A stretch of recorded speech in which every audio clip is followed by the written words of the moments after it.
Recently, the California Water Board issued a statement confirming that samples taken at Eldorado Park had a high concentration of cyanobacteria, which is also known as blue-green algae.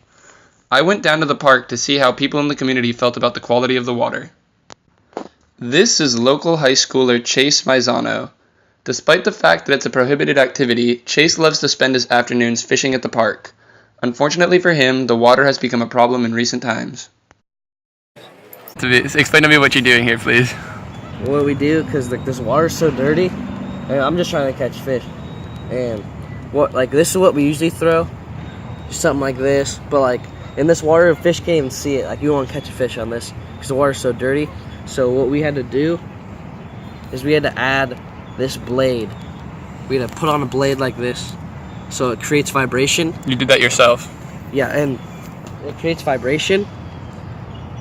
So when it's swimming in the water, it creates vibration, and the bass have a line on the side of them called the lateral line, and they sense vibration and flashing with, so it kind of attracts the bass because the fish can't see anything in here because the water's so polluted. So would you say that it's impossible to fish without that special Yeah, line? pretty much.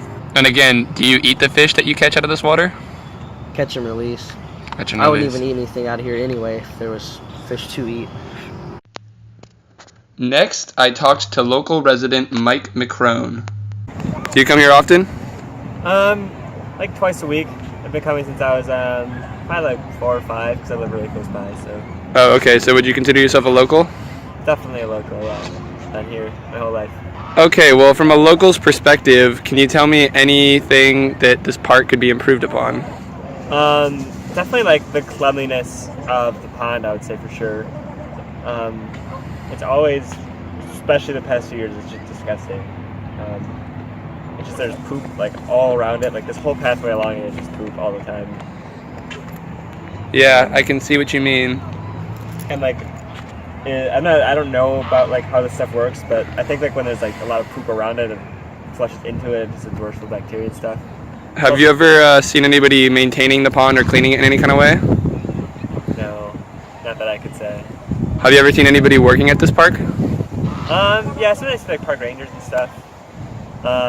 Some people cut their grass, but But nobody doing any kind of cleaning or maintenance, really? not that I can see from this part of the park. Okay. Would you say there's anything about the water that sticks out to you? The color, for sure. It's green, and it's kind of a cloudy green. There's also there's these little things that come up, just these slimy things. I don't know what they are. It's just disgusting. I don't even want to touch it, honestly. This is pretty gross. As a citizen of Long Beach, would you say that you're satisfied with the way that the city is maintaining this facility? No, I feel it could be way better. Especially there's so many, this is the home for so many ducks and geese and birds. It's kind of sad that they have to live in this. It's pretty disgusting.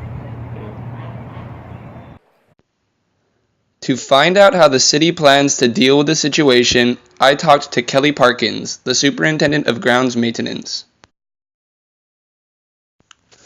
Parkins said that this duck pond is under redesign, so it will eventually serve as the water source of the park and will pump water from the lake to be the new irrigation water.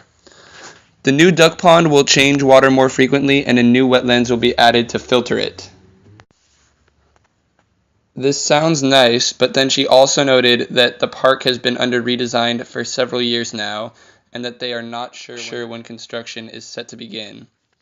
Until then, you just gotta hold your breath and don't go in the